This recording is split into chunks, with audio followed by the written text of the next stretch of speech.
अवस्था स्थिति का अनुभव कर सकते हैं। ये तभी संभव है जब हम हमारा और हमारे परिवार के बीच में अलौकिक रिश्ता हो। उनको मैं अपना न समझकर भगवान का बच्चा समझू कि ये तो परमात्मा के बच्चे हैं, है ना, ये परमात्मा का कार्य है, मैं निमित्त बन के कर रहा हूं, तो फरिश्ता स्थिति हर हाल में संभव हो जाती है।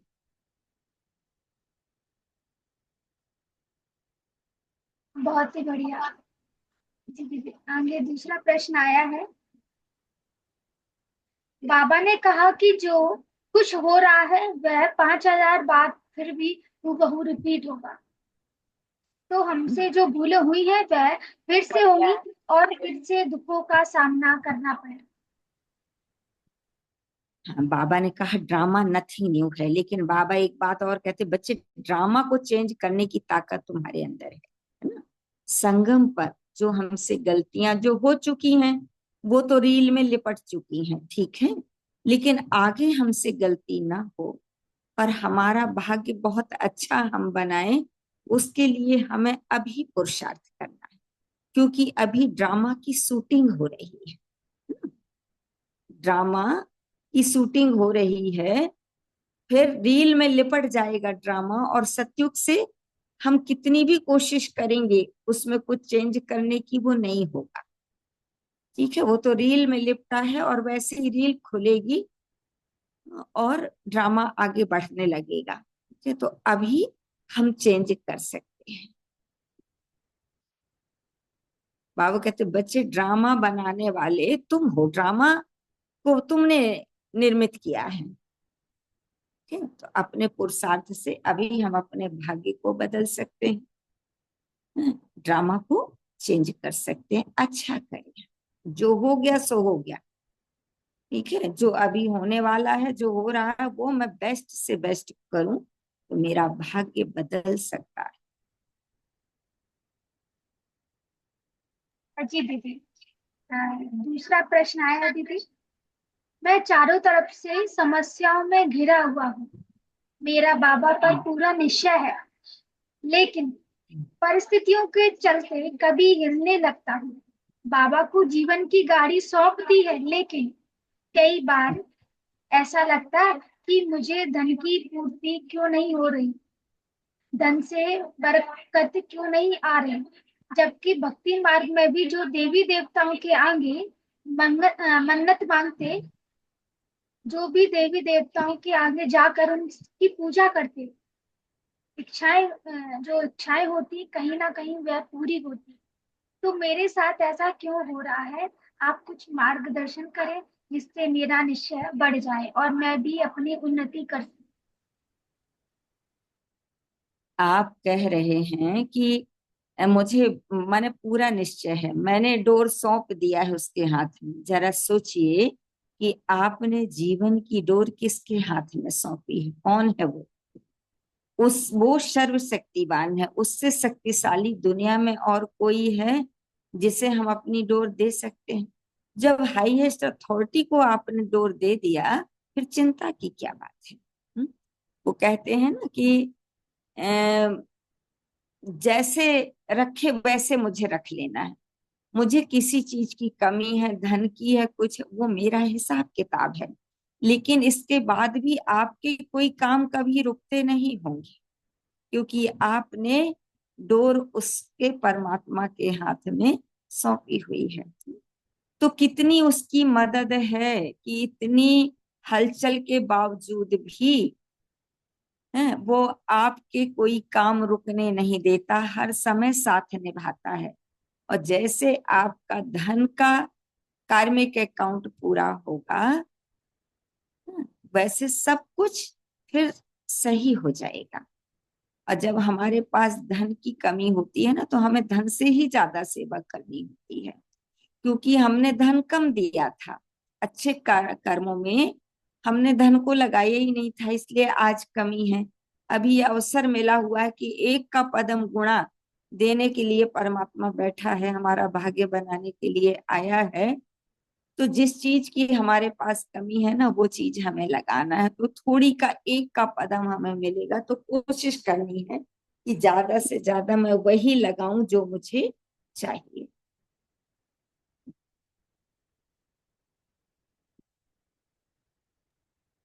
जी दीदी, बहुत बढ़िया दीदी ने बताया। दीदी दूसरा क्वेश्चन आया है। दीदी दीदी जी, ओम शांति। आपके वरदानी बोलों से मैं धन्य हो गया और आपका बहुत बहुत धन्यवाद। आपका कीमती चलिए समय आप। लिया, इसके लिए आपका और बाबा का शुक्रिया। दीदी, जिस शहर में मैं रहता हूँ, उस शहर का आदि से ही दीदी के साथ प्रथम बीज मैं ही हूँ और लगातार चलती जा रहा हूँ। दीदी भी मुझे बहुत पालना देती है, जिसके लिए मैं अपने आप को बहुत धन्य धन्य समझता हूँ। अन्य भी हूँ। दीदी, बहुत धन्य एक और हैं आप। बात मुझे हाँ। आपसे पूछनी है कि एक बार मुझे एक भाई मिले थे। उन्होंने मुझसे कहा था कि अगर आपकी गल ज्ञान में नहीं चलती, तो आप बेकार ही ज्ञान में चल रहे हैं। भला 3 पैर का घोड़ा आगे बढ़ सकता है क्या? यह जवाब मुझे हर समय परेशान करता रहता है। यदि मैं इसको मान लूं कि घोड़ा आगे नहीं बढ़ सकता, तो क्या मुझे ज्ञान छोड़ देना चाहिए? बिल्कुल नहीं छोड़ना चाहिए, ठीक है। इसकी कितनी अच्छी एक कहानी है, कि एक वृक्ष था, उसमें तोता और मैना रहते थे, और उसी वृक्ष में बंदर और बंदरिया भी रहते थे, ठीक है। तो एक दिन मैना तोता से कह रही थी कि इतने बज के इतने मिनट पर जो इस वृक्ष के नीचे कूद जाएगा वो राजकुमार राजकुमारी बन जाएगा। तो बंदरिया ने बंदर से कहा कि इतने बज के इतने मिनट पर जो पेड़ से कूदेगा वो राजकुमार राजकुमारी बन जाएगा, तो चलो अपन लोग कूद जाते हैं। बंदर ने कहा मैं नहीं कूदूंगा। तो बंदरिया ने कहा तुम्हें कूदना है तो कूदो, और नहीं कूदना है तो नहीं कूदो, ठीक है। और बंदरिया मुहूर्त के इंतजार में बैठ गई। जैसे मुहूर्त आया, बंदरिया पेड़ के नीचे कूद गई। जब वो पेड़ के नीचे कूद गई तो राजकुमारी बन गई, क्योंकि वो तो मुहूर्त था राजकुमारी बनने का। तो बंदर देखता रही, ये तो सही कह रही थी। पीछे बंदर कूदता है, जब बंदर कूदता है तो उसके हाथ पैर टूट जाते हैं। क्यों? क्योंकि मुहूर्त निकल चुका था। हमें किसी का इंतजार नहीं करना है, ठीक है। ना हम साथ में आए थे और ना हम साथ जाएंगे। हम अकेले आए थे और हम अकेले जाएंगे। हमारा पार्ट, हमारा भाग्य अलग है, हमारे साथी का पार्ट और भाग्य अलग है। वो सहयोगी है तो ठीक है, नहीं है तब भी कोई बात नहीं। उनके प्रति शुभ भावना रखते हुए मुझे मार्ग में आगे बढ़ते जाना है, कभी पीछे मुड़ के नहीं देखना। कभी आपको ये संकल्प नहीं आना चाहिए कि मैं ज्ञान छोड़ दूं, नहीं। हो सकता है ऐसा हो कि आपके आगे बढ़ते बढ़ते आपका साथी भी आपके पीछे चल पड़े, और छोड़ देने में तो ना आप अपना भाग्य बना पाएंगे ना उसका। इसलिए मेरी यही गुजारिश है कि आप आगे बढ़ें, बहुत आगे बढ़ें, अपने लक्ष्य को प्राप्त करें, और आपकी युगल भी बहुत आगे बढ़े, ठीक है।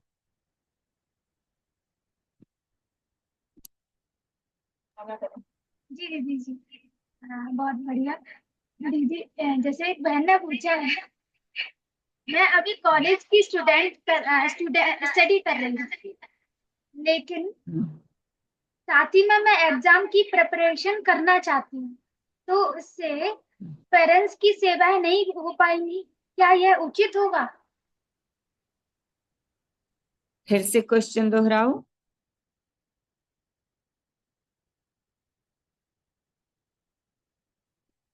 मुस्कान, फिर से क्वेश्चन जी बोलो। दीदी, एक बहन ने पूछा है, मैं अभी कॉलेज की स्टूडेंट स्टडी कर रही हूँ, लेकिन साथ में अच्छा एग्जाम्स अच्छा। की प्रिपरेशन करना चाहती हूँ, तैयारी करना चाहती हूँ। तो हाँ। इससे पेरेंट्स की सेवाएं नहीं हो पाएंगी, क्या यह उचित होगा? इसमें बैलेंस बना लें अगर तो ज्यादा अच्छा है ना, क्योंकि स्टडी भी जरूरी है, आप कर रहे हो, वो भी आपकी उन्नति के लिए ठीक है।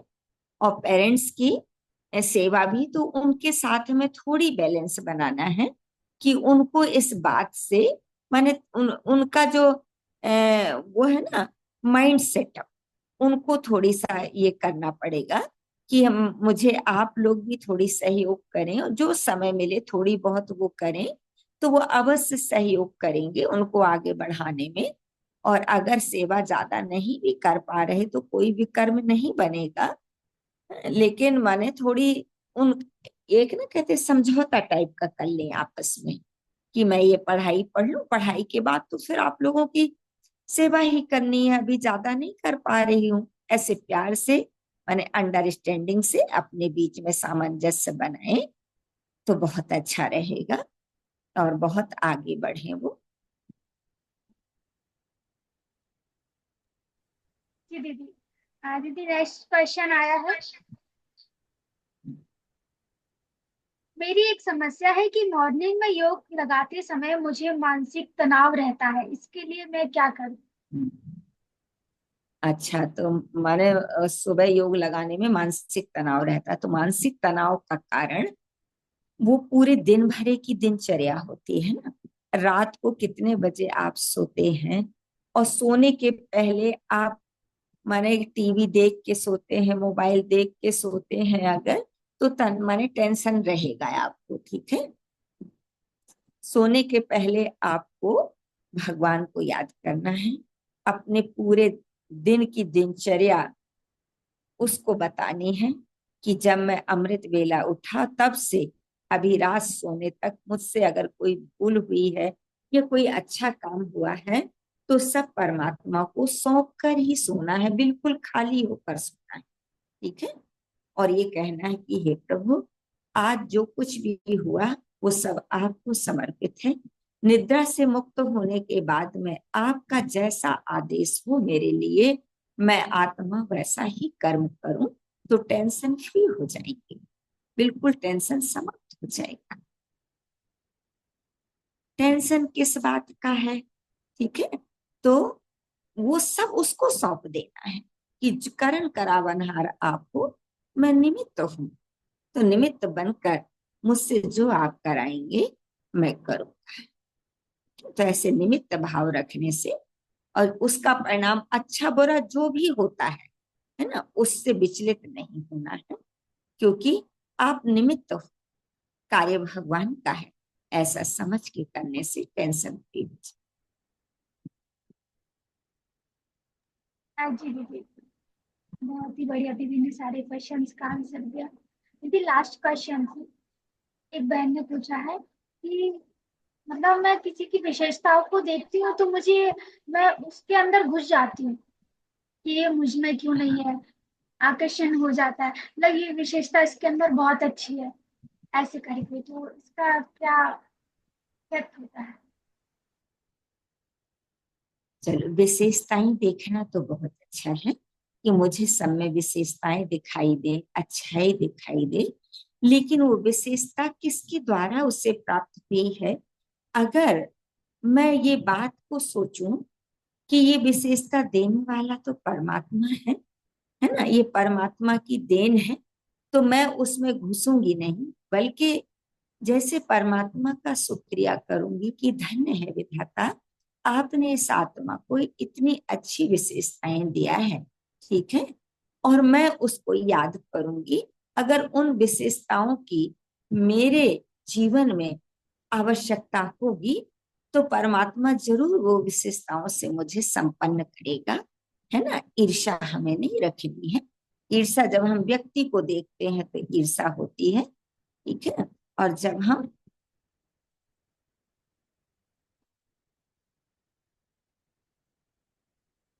जब व्यक्ति को देखते हैं तो ईर्ष्या हो जाती है, ठीक है।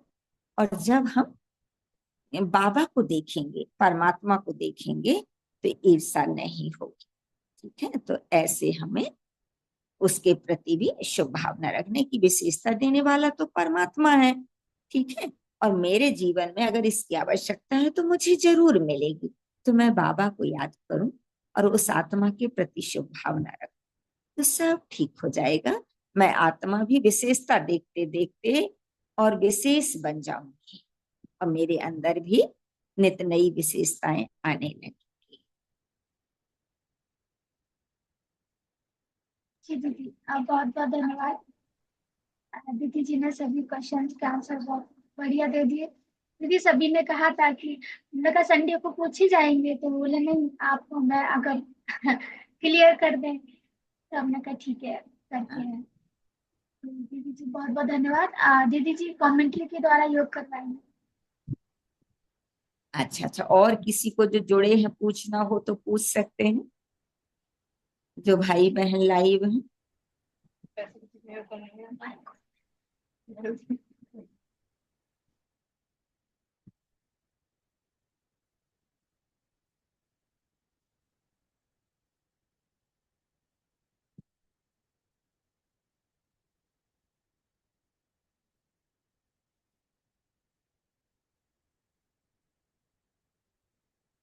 हेलो।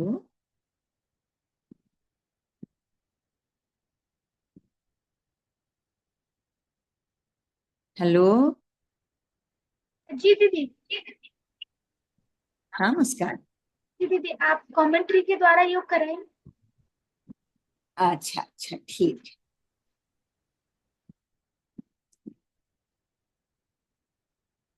सभी बिल्कुल सीधे होकर बैठ जाएं। ठीक है। चारों तरफ से अपनी बुद्धि को समेट कर भक्ति के मध्य में एकाग्र करें। सब संकल्प जो सारे दिन में यहाँ वहां की बातें चल रही थी,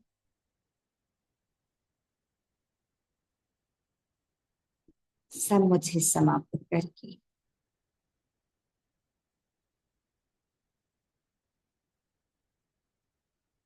अपने को निश्चिंत करने के लिए मैं आती हूँ। परमात्मा से मिलन मनाने को आज अपने धाम चल रही हूँ।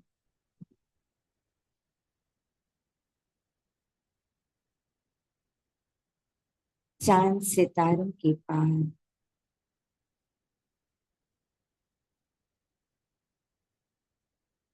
सूक्ष्म लोक के भी पार,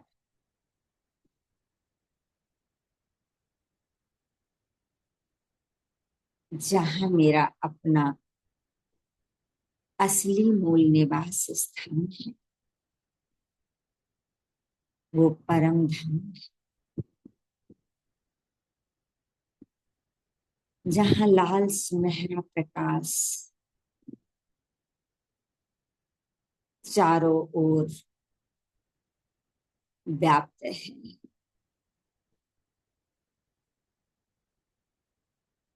मेरे पिता परमात्मा महाज्योति के रूप में विराजमान, शक्तियों की असंख्य किरणें परमात्मा से निरंतर प्रवाहित हो रही है।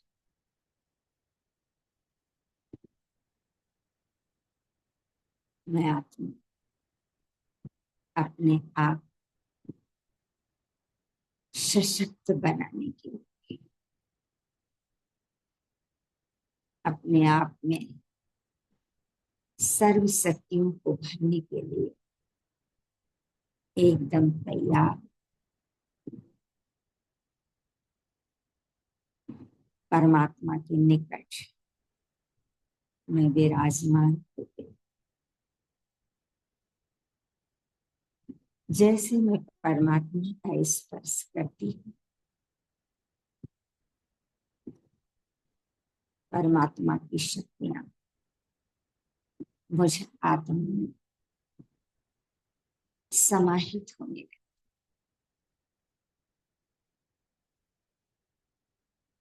मैं आत्मा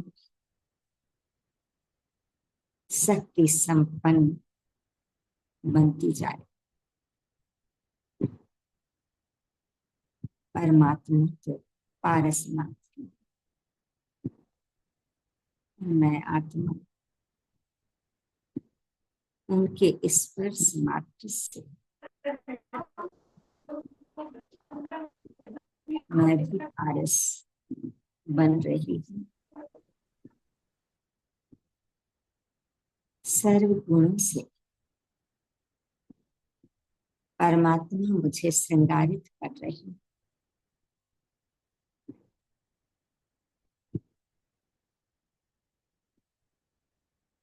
8 गुण और 8 शक्तियों से मैं आत्मा संपन्न होकर अपने निज धाम से नीचे की ओर 5 तत्वों की दुनिया की ओर चल पड़ी। धीरे धीरे परम धाम से सूक्ष्म लोक पहुंच गए और सूक्ष्म लोक के नीचे साकार दुनिया में आ पहुंची और साकार शरीर में धरती के मध्य अपने स्थान पर विराजमान परमात्मा से प्राप्त शक्तियां मेरे पूरे शरीर में व्याप्त हो रही। 80,000 अरब कोशिकाओं से बना मेरा शरीर पावन सतो प्रधान बनता जा रहा है। मेरे आस पास का वातावरण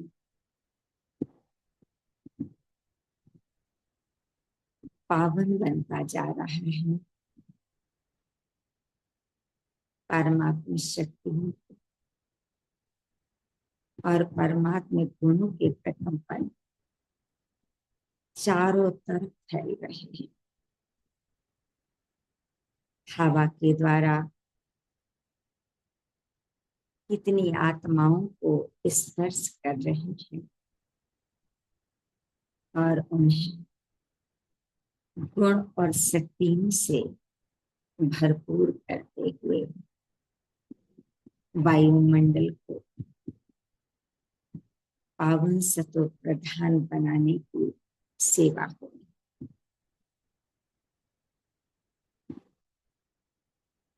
चारों तरफ का वातावरण शुद्ध और पवित्र हो है।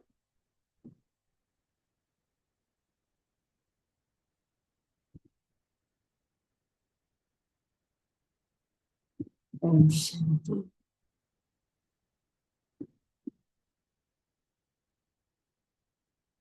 ओम शांति। ओम शांति।